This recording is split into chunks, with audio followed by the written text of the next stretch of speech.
Welcome to B2B Marketing Methods. I'm your host, Terri Hoffman, and I'm the CEO of Marketing Refresh.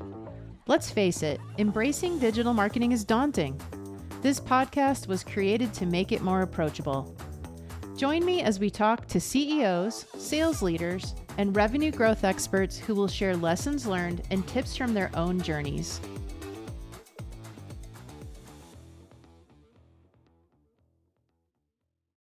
Welcome to today's episode of B2B Marketing Methods. We have a very special episode thanks to my guest. And I want to take a second to just quickly introduce her and go over some of the points that we're going to talk about today. So this is Sarah Smith. Welcome, Sarah. Thank you, Terri. Terri and I, this isn't our first time sitting down talking. You should know that, but you'll hear more about that. Thanks for having me. I'm so happy I get to interview you this time. This is fun. Yeah, because you came on my show. We were in a much smaller office at the time. It's been really, really fun to watch you guys grow. Sarah is the co-founder and CEO of a company called SpeakerBox Media. And I'm going to have her explain who's SpeakerBox Media. I'm going to ask you to go over that in just a minute, but I want to touch on some of the high points of our conversation today. So we're going to be talking about who SpeakerBox Media is. We're going to be talking about how you can use a podcast to answer some of the questions that your B2B marketing audience has. We're going to be talking about some of the reasons why you hear people don't want to do a podcast and what their concerns or pushback is about podcasting in general. And then we're going to talk about how you can use podcasting to build brand awareness and the fun conversation about attribution. You know, how do you measure whether or not a podcast is working, which, you know, we could have a whole entire episode about that. We kind of had a pre-episode about it before we started recording. And then we're going to talk about how to tailor your content for different pieces. So just wanted to give a little bit of preview, but first off, welcome, Sarah. Thanks for joining me on my podcast at your studio. Yeah. How about that? How about that for collaboration and partnership? Yeah. No, again, thanks for having me. I could talk about this topic all day. So I'm really excited we get to sit down and do this in person. So let's start off with the basics.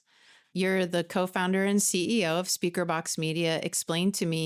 Tell me a little bit about your story. Who is SpeakerBox Media? How did you get started? Give me the backstory. SpeakerBox Media is a B2B podcast agency and studio. We are full service, specifically focused in creating multimedia content for executives and B2B brands and helping them become the authority in their industry.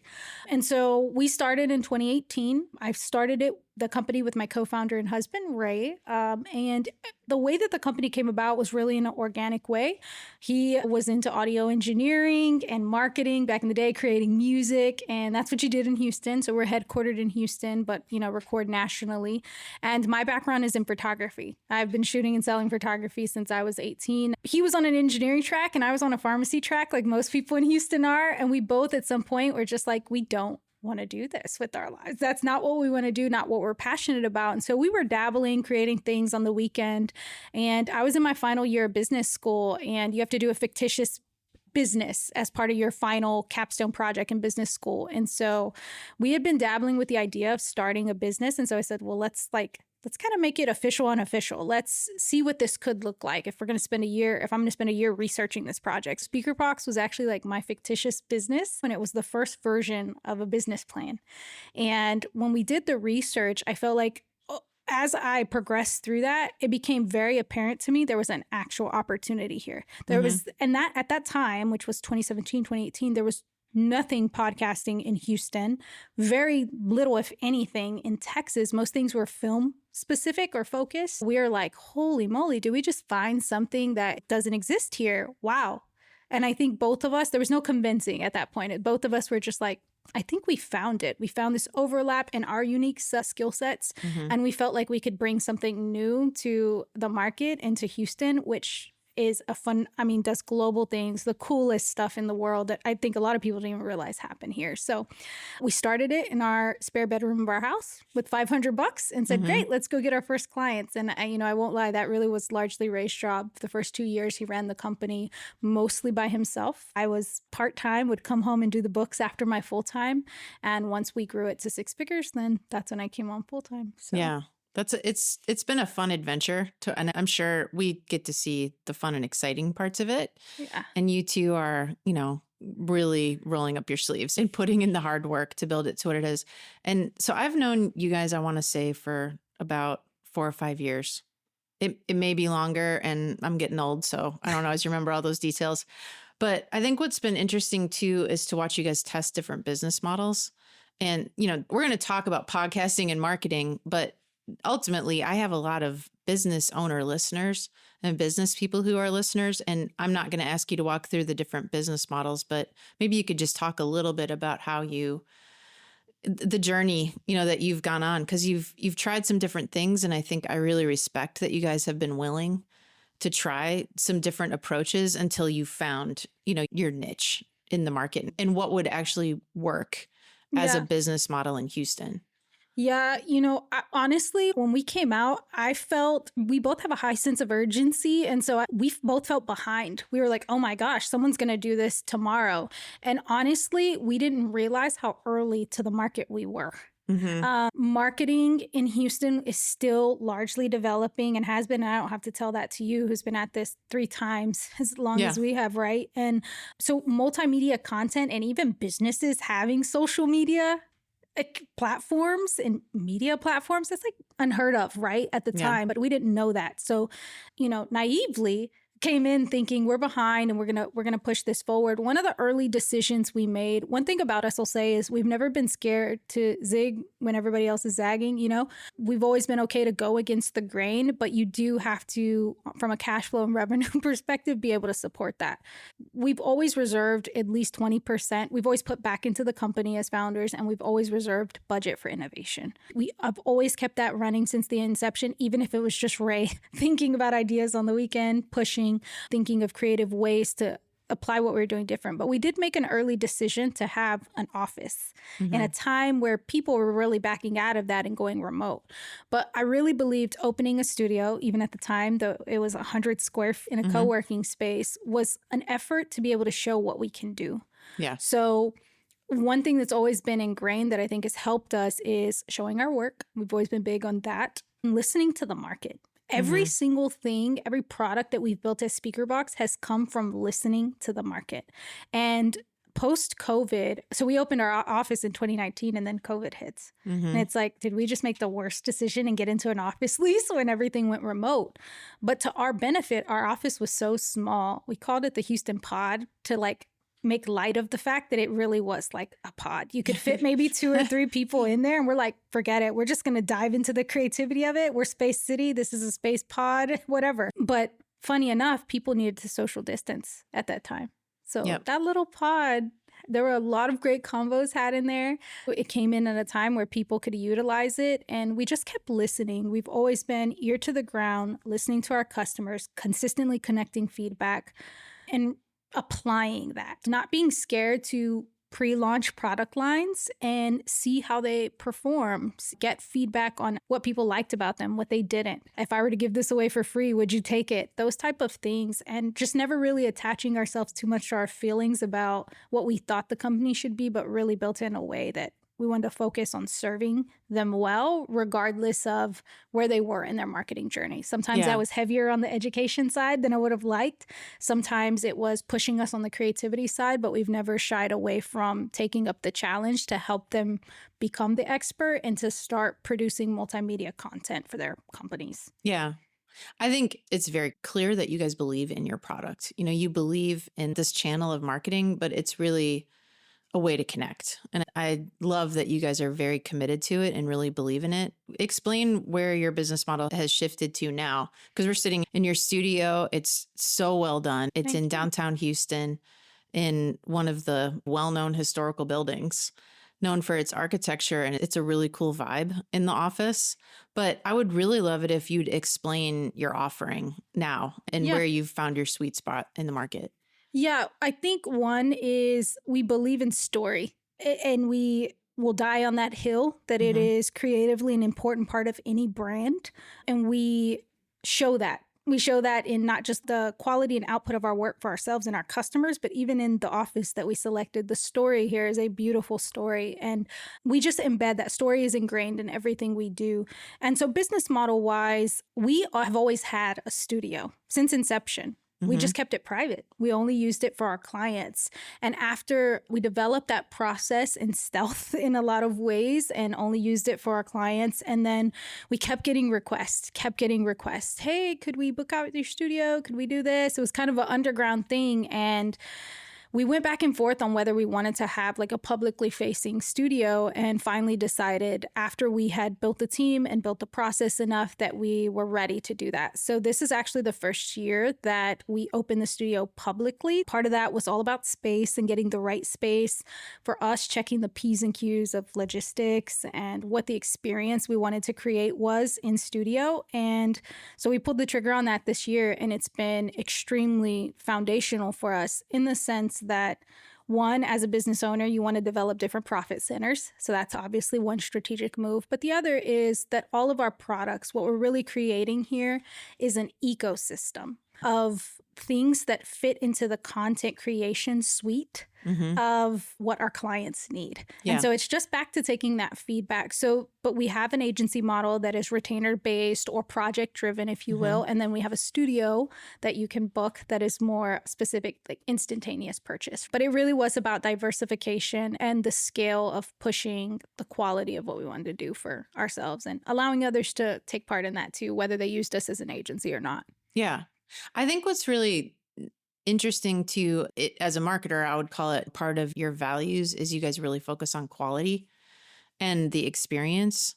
Just for the listeners to know, I walked in today and you guys were thoughtful enough to find a playlist that I don't even remember how you knew that I liked that playlist, but that was on, right? To get me in the right frame of mind and the right comfort level. And I mean, we're going to talk about this, but one of the things that's hard about podcasting is you could be on camera, but at a minimum, you're going to hear your own voice. And a lot of people just don't like that. And so the more comfortable you can make everybody feel and to create that better experience. And that goes down all the way to like the microphone can be tilted at the easy angle to adjust. Don't worry, I won't move it too much. But, you know, things, little details like that. And, you know, having me with a black shirt sit on the side that has the green plants behind me. Those little details really add up to the quality that I think you guys deliver and you focus on, and you don't miss any little detail. And those are things that if you're building a really high quality B2B brand, they matter, right? My podcast typically is at the other end of the spectrum. It's more of a DIY approach. And I think, you know, I've seen a lot of value out of that, but I think for larger organizations that have a large sales organization and they have a brand that's in multiple millions of dollars in value and they're trying to grow it, that quality really makes a big difference. 100%. It's a reflection of their company. And thank you for saying that. I don't take it lightly. We don't let up on anything when it comes to details. I think anybody who works on our team would vouch for that. We stress about the small things. We really, when we came out, there was a lot of studios and even agencies focused on business to consumer. And for us, honestly, Ray and I just love business to heck. And so we decided to focus only on B2B. We felt like we could bring the cool factor, the wow factor, the, you know, to B2B specifically. And so we pride ourselves on being the studio for executives. Yeah. Everything from the fact that there is valet parking, that there is a Uber drop off, there is fresh coffee, tea, water, there's somebody to greet you when you get here. Every single detail about that experience and what that team expects is something that was very thought out. And it's because it is a reflection of our brand. It is a reflection of quality. And it's also a reflection of experience for them and their guests.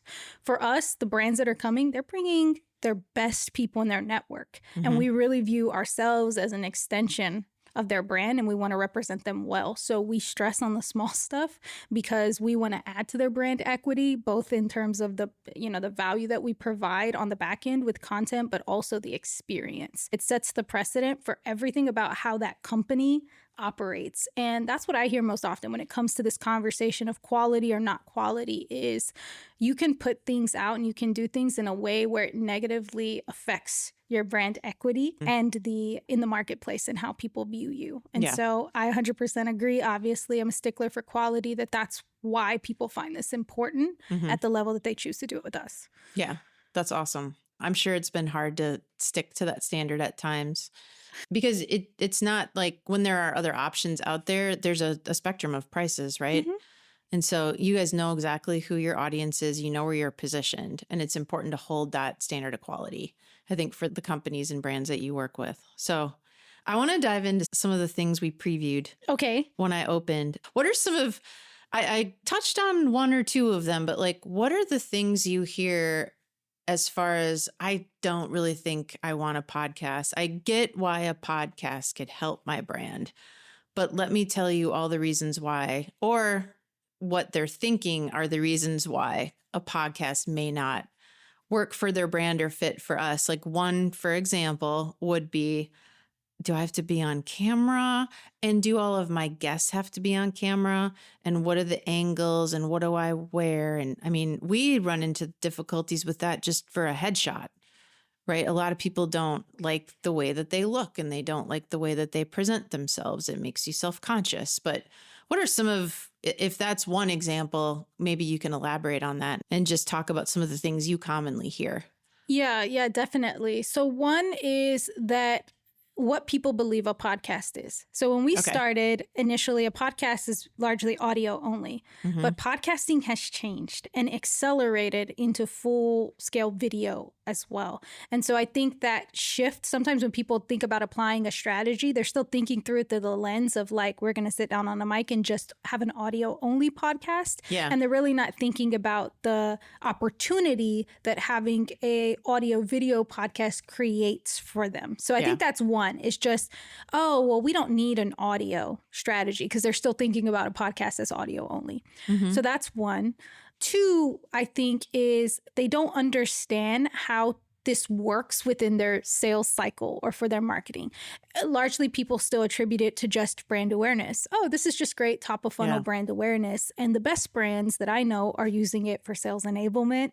They're using it for business development as far as the networking and guesting perspective of it. There's a lot of different ways strategically you embed this that I feel like people overlook. They deduce it to, this is for brand awareness. Okay, And so talk about that a little bit more. Give me an Sure. example of how that would work. So for example, on the guesting strategy, when we think about networking and business development in B2B, we do that already. We do that at conferences. Yeah. We sit down and have one-to-one conversations all the time. And I can't tell you how many execs leave these convos like, darn, we should have recorded this, or we should have, because this was a really thoughtful conversation, and how we challenged each other or how we brought a different perspective would have been great to share. Yeah. We're already doing this in how we operate in business. All that we've done is created kind of a reoccurring way to engineer business development within your flywheel. Okay. So the idea is like your flywheel should accelerate as you go. So where we sit as a multimedia brand is we are the accelerator or the fuel that keeps driving that flywheel forward. Yeah. Because you're already doing these activities. So we strategically attach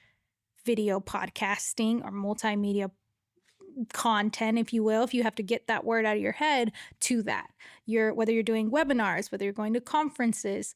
So that's one way, I think, thinking about it in your strategy. The other thing is in B2B, our sales cycles are so much longer. We're not selling $5 hairbrushes. We're selling oftentimes six-figure products or tools or contracts. And so the number of touch points that we have to have in our sales cycle and the number of ICPs that we sometimes have in our marketing is more vast. Explain what an ICP is. So your ideal customer persona. Mm-hmm. And so you are oftentimes having to talk to maybe 4 or 5 people within that company to actually get that deal done. And so this works as a sales enablement tool because it kind of equips you with different pieces of content, different thought-leading content that your salespeople can then send and connect and network online with, right? Well, just even in this conversation that you and I are having about podcasting,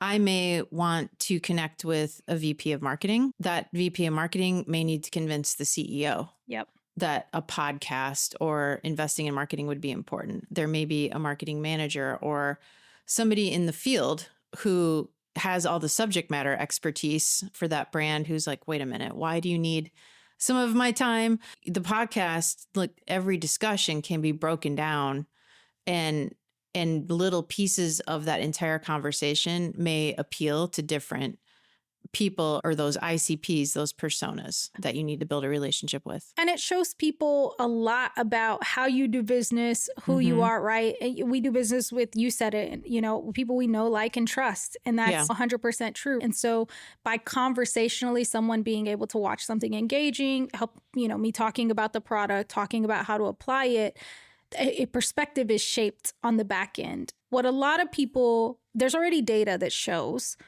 before anyone ever engages in your sales process, they do their own online research.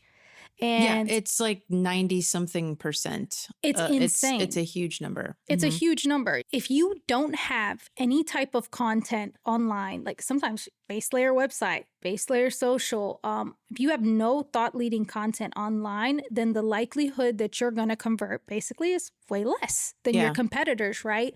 So just you getting out there and creating this multimedia content is going to help in that regard. People, when they do their online research, they're going to see you. And that kind of brings us into the next conversation, which I know you're super passionate about, which is search. Yeah. Your content then shows up in Google, YouTube, LLMs, all of that, because people are searching online for the solution. And so there's a massive opportunity with multimedia that doing a podcast kind of just, it hits all areas in one swoop, meaning you sit down, you do a long form conversation that breaks down into audio, video, written content that then hits all these touch points.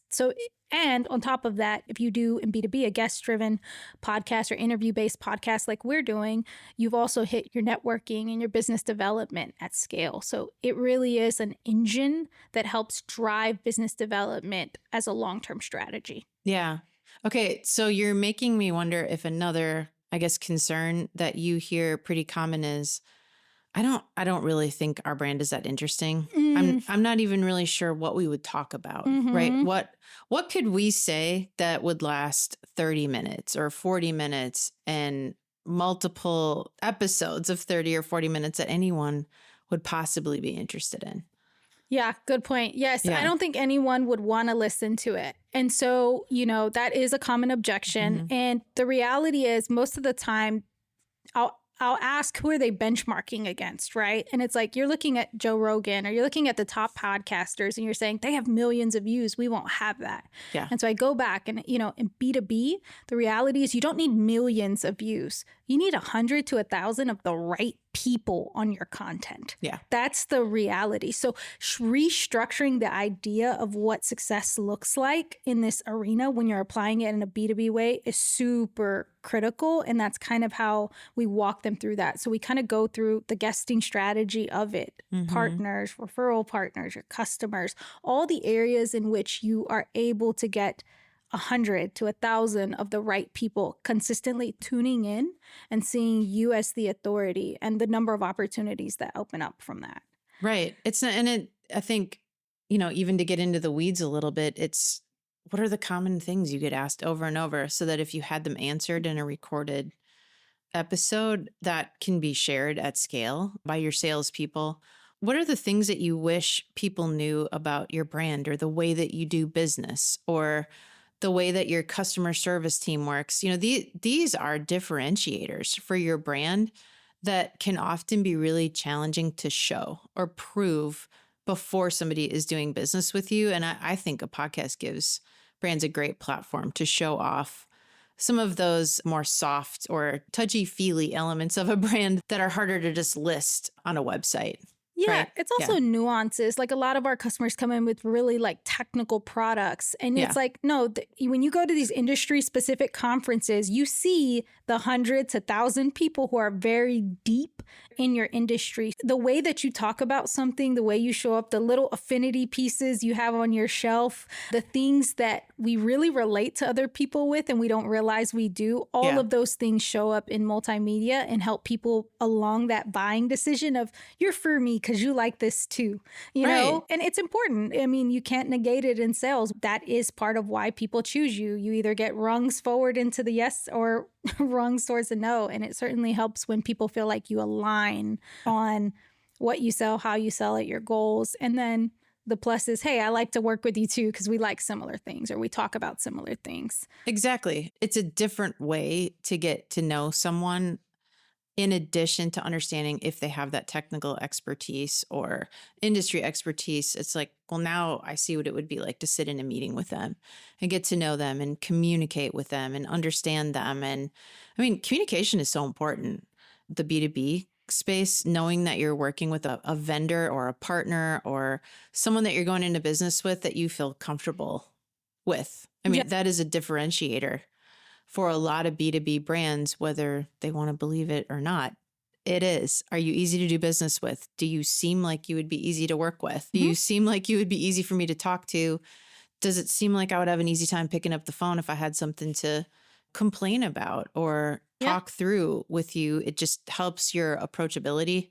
And so I might have invented a new word there, but I think those are, again, like softer things that are very hard to measure. And so on the topic of measurement, that's what I was going to say. Let's talk about that one. That's the biggest one. Yeah. Right? What's the ROI of this? So the first thing out the gate on this is a long-term strategy. This is not you come and you apply this and you do this for 3 to 6 months and now you're closing deals up the wazoo. That's not how this works. Much like, SEO strategy, they are long-term plays. You're looking at least 12 to 24 months of doing this consistently before you start feeling like you're getting some of those big business development results that you want to see.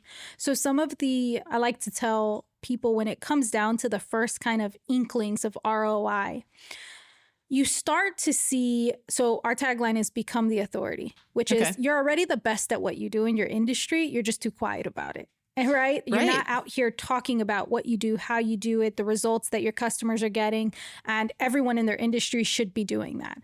What happens is 3 to 6 months always happens. Someone's been running a podcast consistently, and all of a sudden, everyone in their ecosystem knows. And they're like, how do they know? What did I change? What am I doing differently? Because my podcast is only showing 25 listens, but somehow everybody knows that I'm doing this. And it's because passively people are watching.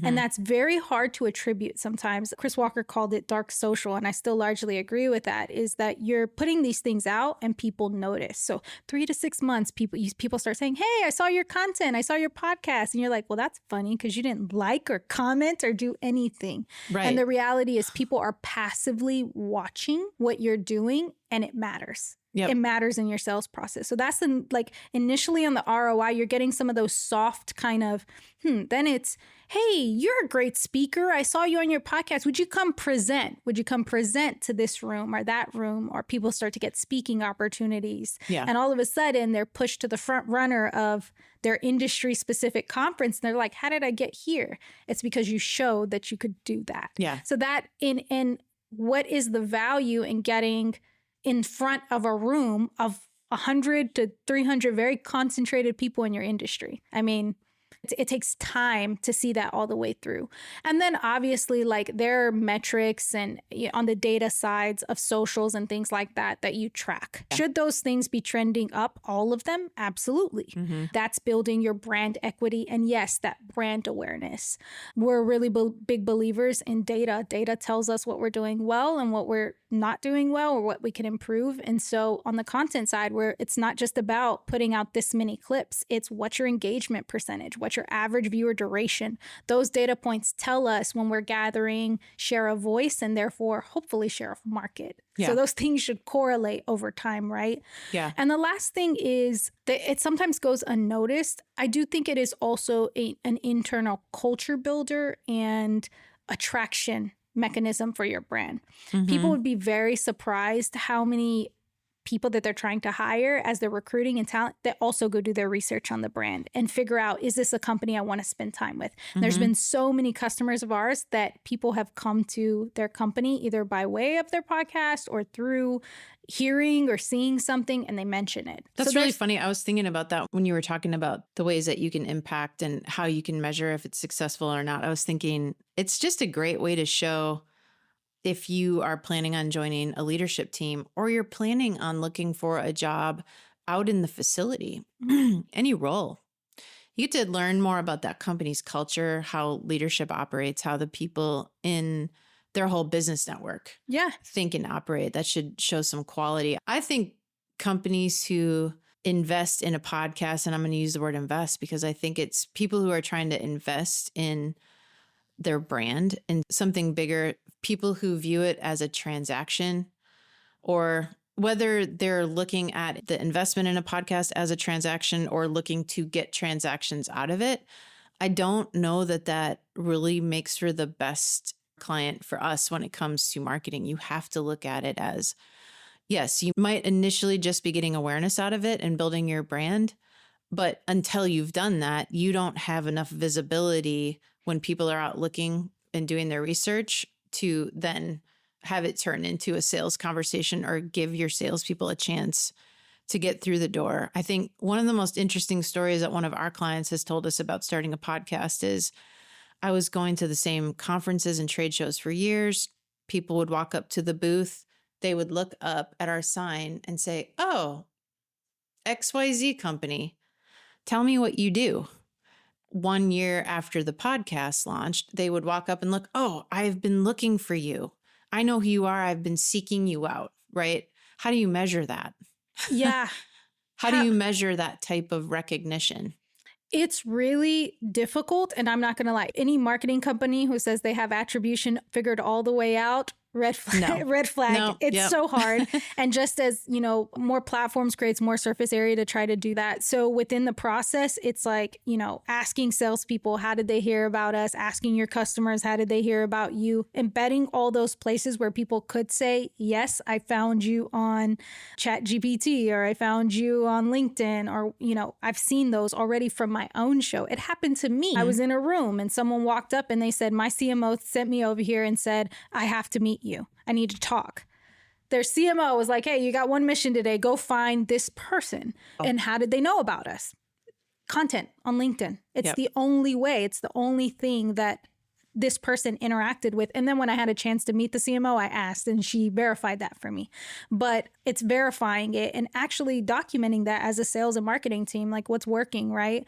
But I've gotten a lot of pushback even on the conference side of it. It's like, oh, we invest heavily into conferences. And I'm like, yeah, conferences are where people gather. And I think you should do both. So for us, we've gone on site, filmed conferences on site. And like what people don't realize is the best of the best are already there at the conference.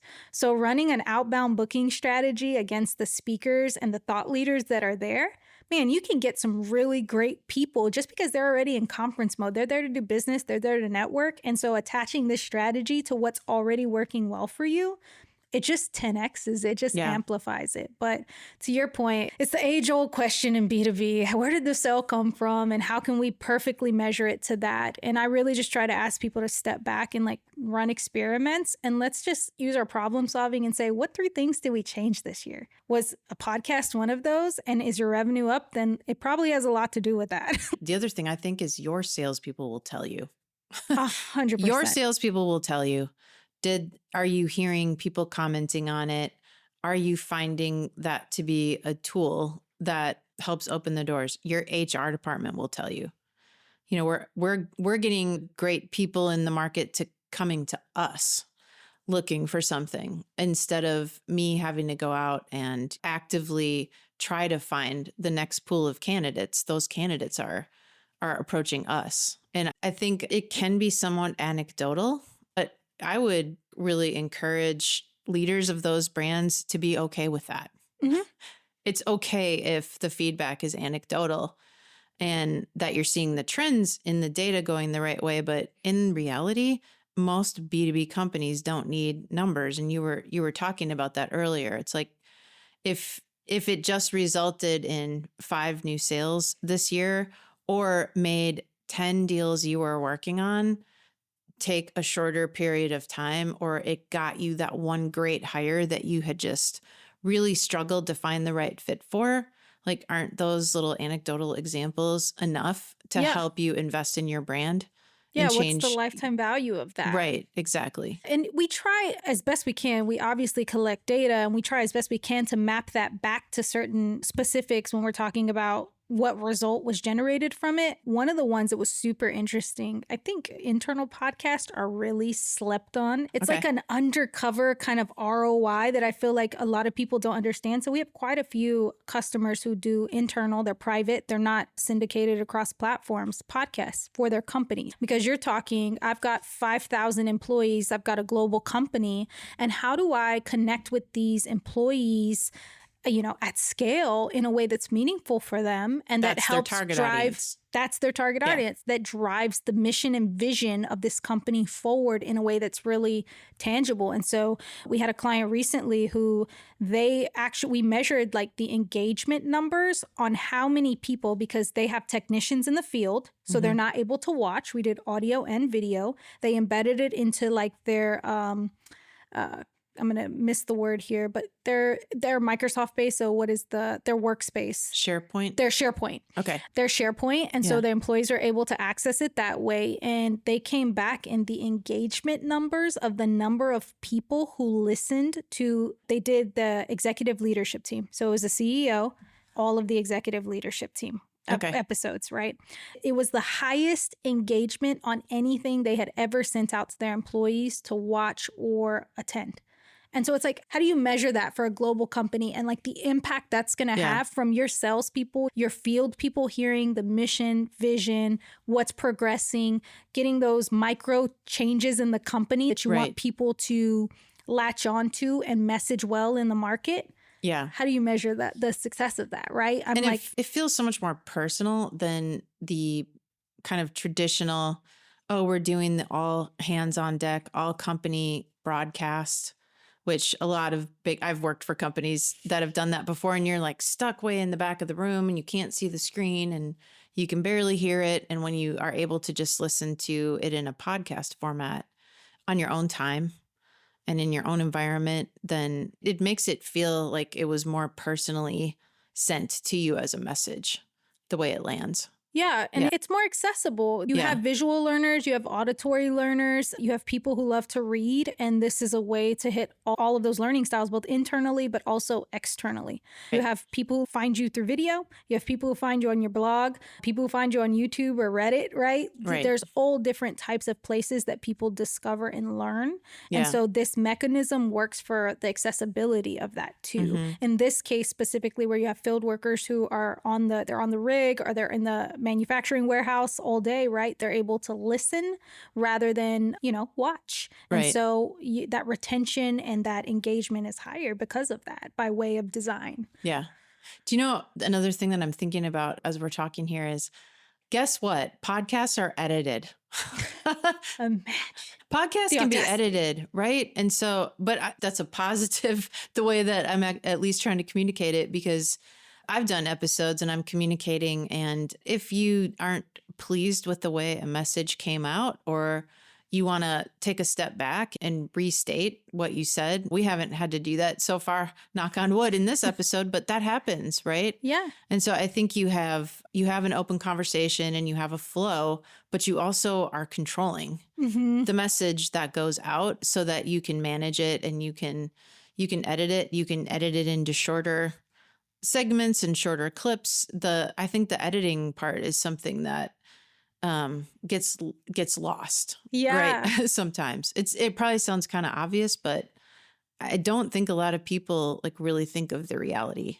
Yeah, no, I think that's a good point. And to your, earlier when you said a lot of people don't like to come on video and audio, we definitely experience that. And so engineering the process in a way that helps relieve that pressure, editing is one, not going live and being able to edit. The other things is a lot of the companies we work with, you have full communications and legal that have to actually review this content before it goes out. And so we've just embedded that as part of the process, that it's like, hey, we already know there's going to be red lines in this, and that's okay. But that's part of you being able, if you don't tell your story a certain way, somebody's going to. Yeah. So why don't you just get out there and put the message, to your point earlier, of like, what do you want people to know about your company?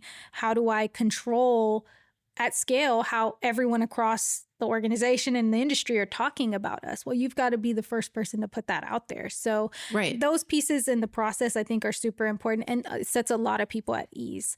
Rebuttal wise as well on that end, we pre-interview, we talked about it. We had a pre-conversation before this, and I love pre-interviewing. One, you get to know the person off the camera. Yeah. And that helps set them at ease too about what you're going to talk about and nail in those things. So you're not misrepresenting them. They're not misrepresenting you, and everyone's in alignment about what we're here to talk about. Yeah. And not in a really sleazy or engineered way, but just in a let's prepare, because we all want to do our best. Right. We all want to look our best. We all want to sound our best. And so I think that is the key to a successful podcast conversation is the preparation and making sure that both parties are getting out of it what would be important to them, whatever those outcomes are. You've got to be on the same page of it.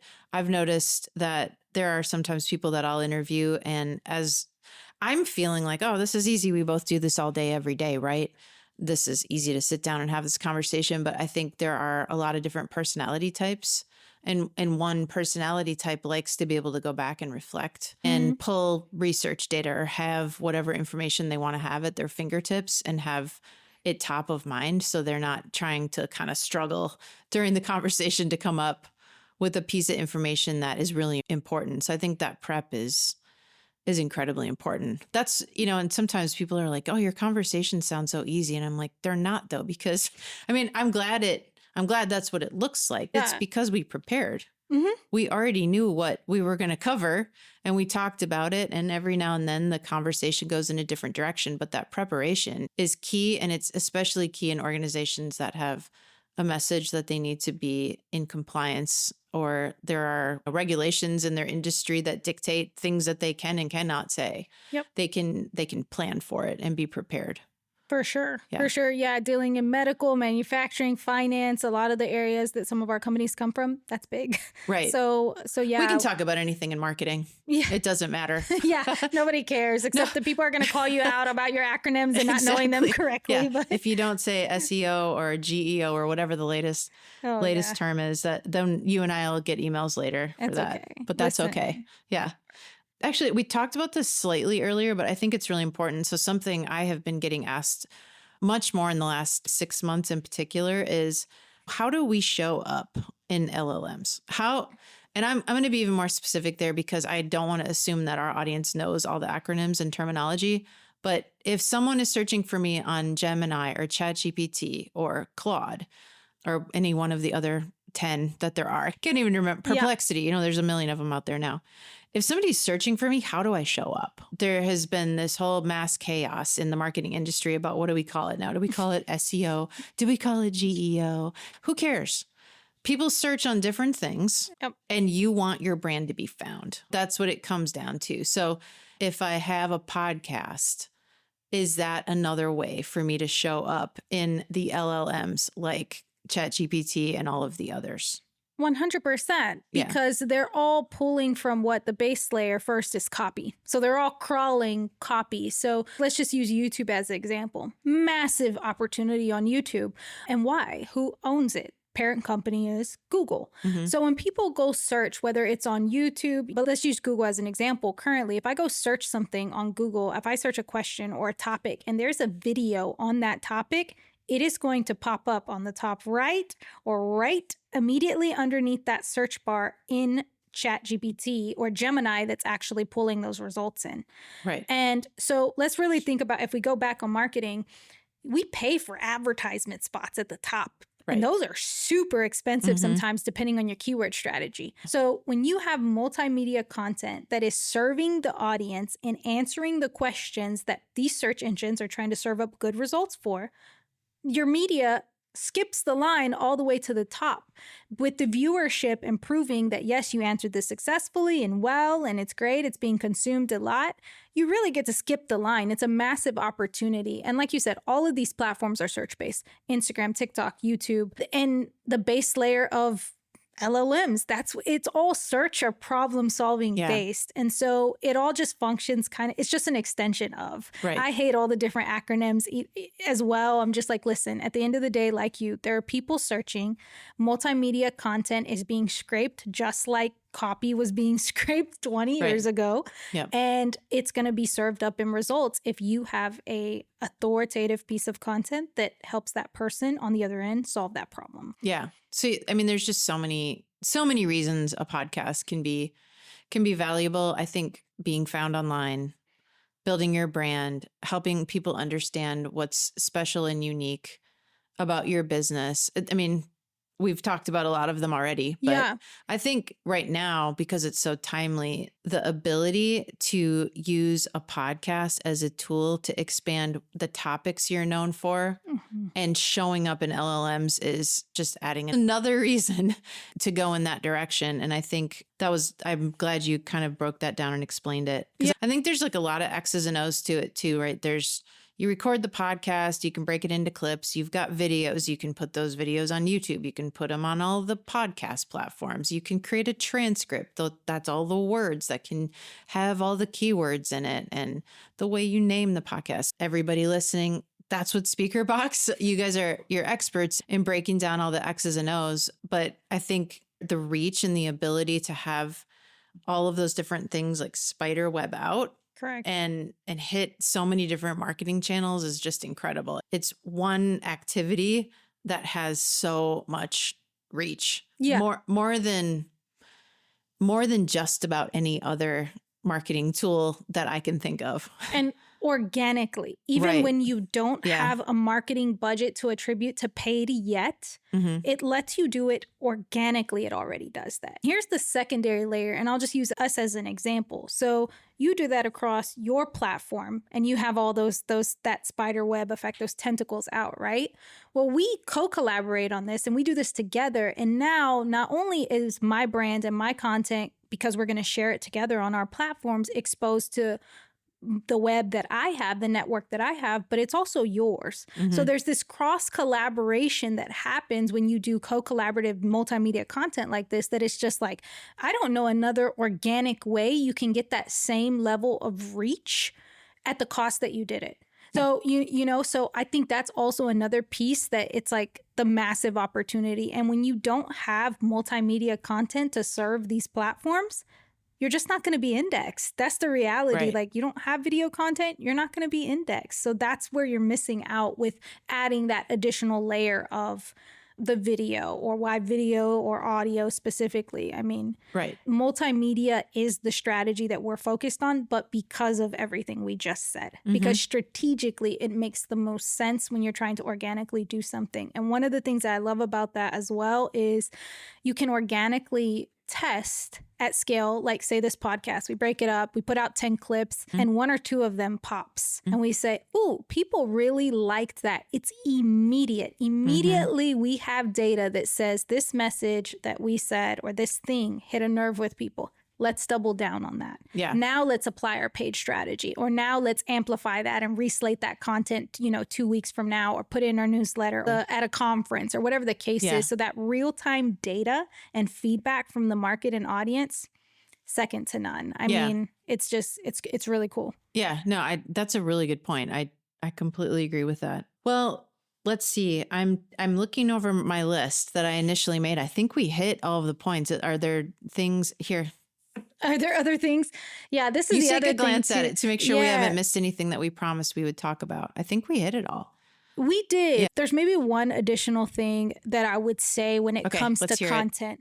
It's this idea at SpeakerBox, we're really focused on building owned media platforms. And why I'm going to bring this. I would have been really upset if we missed this topic. So here's where this all fits in, right? If you're in marketing, you're familiar with the peso model, right? Paid, earned, shared, owned. Yeah. So with what's happened in media is media has become decentralized. Before, you would have to go to tier 1 media to get placements, and you would have to do tons of PR, and it could be very expensive sometimes to garner that type of visibility. And there was X amount of inventory available. And there's relationships on the back end of that sometimes could be pay to play. There's different things that happen there where it would make it very hard for a smaller company or startup to get that same level of visibility. What happened with the iPod and social is all that became decentralized. So once anyone could start a podcast or essentially start their own media brand, the game changed. Yeah. And it's taken the market a little bit of a time to catch up to what's happening here, but that's what's happening. Yeah. So you create content on earned platforms or shared platforms like social media, right? Like social media, but you don't own that audience. You don't own that data. You have no way to attribute it back to your company. And so the better play that I believe for the future of people looking at this is that you should always be looking at converting organic, social, or non-owned media to an owned media channel. And so like, let's dial down into like a really common one, a newsletter. You should be collecting your own customer data, whether that's an SMS list, text list, email list, website conversions. You should be driving people back to an owned source of yours. And so when we focus on building a media brand alongside a company or content, that's what we're driving back. That's a big ROI piece that we focus on, because when you have that relationship and you own that individual customer interaction, you're able to leverage that not just for today, but also in the future as your business grows. Right. And that really is the biggest opportunity that we're very focused on. And strategically, what we're helping brands do is not just putting out content and getting those impressions and likes and engagement, but converting that to owned audience members and community that you can then leverage. And I believe is going to become extremely valuable in the future. Even when you talk about acquisitions and things like that, it's going to be a conversation of how much share of voice, share of market do you actually have? Data, the consumers that we could reach out to in the future. Thank you for listening to B2B Marketing Methods. Please be sure to follow us on your favorite podcast channel and leave us a review. We'd love to hear from you and connect. You can find me on LinkedIn or visit our company website at marketingrefresh.com.